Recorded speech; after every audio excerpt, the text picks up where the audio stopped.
Olá, bom dia, boa tarde, boa noite. A aula passada foi a de número 17 e a gente falou dos sais minerais.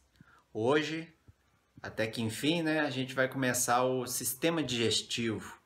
Então a gente falou aí nas aulas passadas dos macronutrientes, carboidratos, proteínas, lipídios. Falamos de alguns micronutrientes, como vitaminas e sais minerais. E vamos falar hoje, então, na aula 18, do sistema digestivo. Essa aula foi preparada para os alunos do oitavo ano da Escola Estadual Nila Fará no ano de 2020.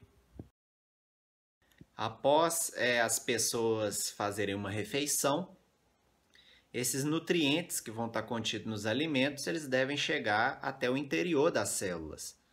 Mas para que isso ocorra, esse alimento ele deve ser reduzido, né, transformado em partículas menores. E aí essas partículas menores só vão ser obtidas a partir do momento que ocorre o processo de quebra desse alimento, que é o chamado então de digestão. Os órgãos aí que compõem esse sistema digestivo são a boca, faringe, esôfago, estômago, intestino delgado e intestino grosso. E tem também as glândulas anexas, que aí ao longo do caminho vão estar auxiliando aí o sistema digestivo, como por exemplo glândulas salivares, fígado e pâncreas. Em relação aos órgãos, né, que compõem o sistema digestivo, a boca ela vai ser uma abertura que vai conduzir os alimentos por interior do tubo digestivo e aí vai apresentar a língua, que vai ser responsável pela mistura desses alimentos e também vai possuir as papilas ou botões gustativos, que vão ser os responsáveis por perceber os diferentes sabores, né? Como doce, azedo, salgado, amargo. E aí também apresenta os dentes, que vão ser importantes para realizar essa mastigação dos alimentos.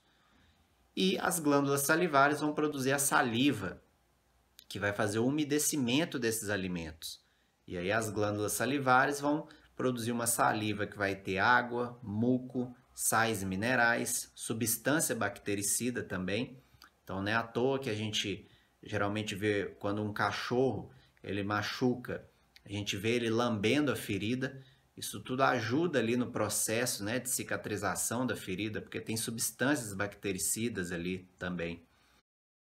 No interior da boca, os dentes vão ter diferentes formatos, porque eles vão ter diferentes funções. Então acompanhe aí na figura da direita que os incisivos eles cortam os alimentos, os caninos rasgam pedaços do alimento, os premolares e molares vão esmagar e triturar os alimentos, e uma dentição completa e permanente vai ter em torno de 32 dentes. Na boca, então, existem as glândulas salivares, a gente pode ver aí na figura da direita, são 3, né, e elas estão localizadas aos pares. Então aí na figura só mostra o lado direito, mas no lado esquerdo tem também.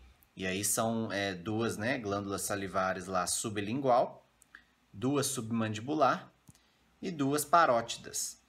E aí a figura só representa um lado, né? Essas glândulas salivares vão produzir a amilase salivar, que também é conhecida como pitialina. E aí, nessa amilase salivar vão conter enzimas, né, proteínas, que vão ser responsáveis por realizar a quebra inicial, ou uma digestão inicial ali, uma quebra parcial das moléculas do amido, né, que é um carboidrato. E os lipídios e as proteínas, eles não vão sofrer essa quebra parcial na boca, somente o amido, que é um carboidrato.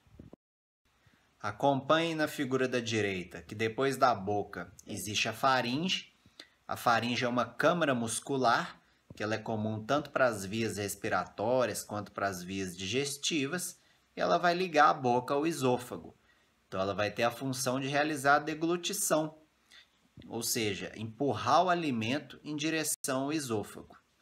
E esse ato de deglutição é uma ação voluntária que a gente realiza, de engolir. Acompanhe aí na figura da direita as etapas da deglutição. Então, o palato mole ele fecha a parte posterior das narinas, justamente para impedir que os alimentos e líquidos eles entrem nas cavidades nasais. E aí uma dobra de tecido, né, chamada de epiglote, vai fechar a entrada da laringe, justamente para impedir que esses alimentos e líquidos entrem em direção à traqueia, né, que aí já faz parte do trato respiratório, para a pessoa não engasgar. Já o esôfago, ele vai ser um tubo musculoso que vai medir cerca de 25 centímetros, e aí ele está localizado entre a faringe e o estômago. Então os músculos do esôfago eles vão relaxar para receber o alimento e dessa maneira permitir a passagem desse alimento. E aí no intervalo entre as deglutições, os músculos vão permanecer fortemente fechados, justamente, fortemente contraídos, justamente para não entrar ar, né, durante o ato de respirar. E aí, através do peristaltismo, que são contrações ali involuntárias da musculatura lisa do esôfago, esse bolo alimentar é empurrado então em direção ao estômago. Acompanhem aí na figura da direita o estômago.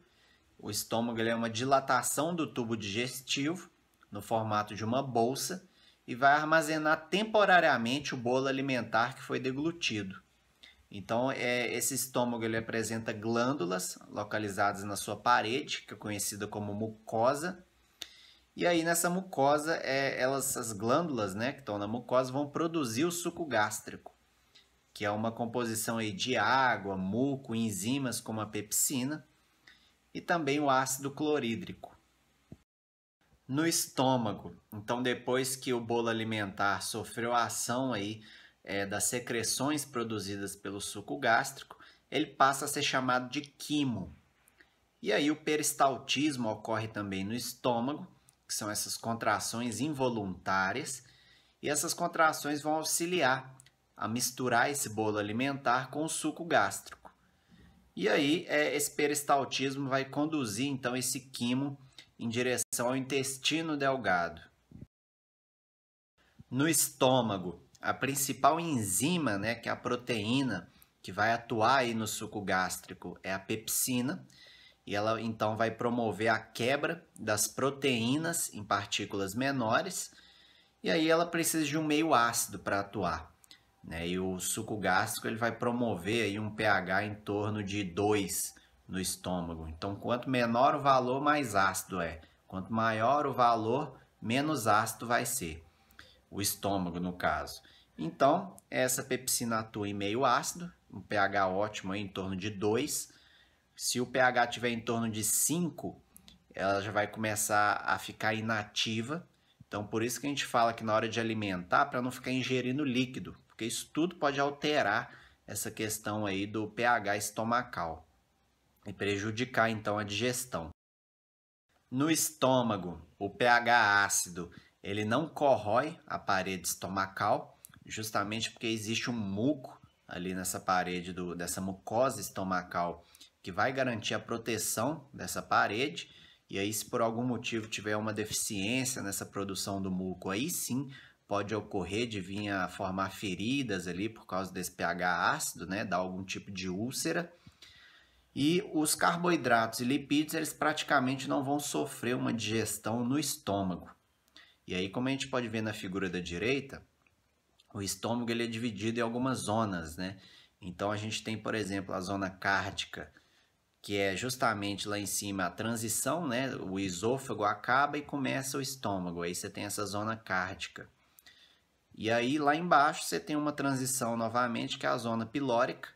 Então, vai ser a parte final ali do estômago e já iniciando a primeira parte do intestino delgado, que é o duodeno.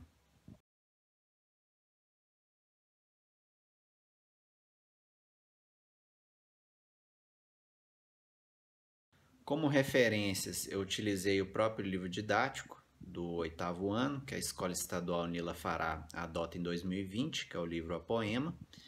E também utilizei um livro de biologia do ensino médio, eu tirei algumas imagens e informações desse livro de biologia, que já fez parte também do Programa Nacional do Livro Didático. Esse livro A Poema ele faz parte do Programa Nacional do Livro Didático, no ano de 2020. Então, se você chegou até aqui, o meu muito obrigado. Se você gostou da aula, deixa o seu joinha aí no vídeo, se inscreve no canal, ativa o sininho de notificações aí para sempre que eu postar uma videoaula nova você ser notificado. E é isso, meu muito obrigado e até a próxima aula.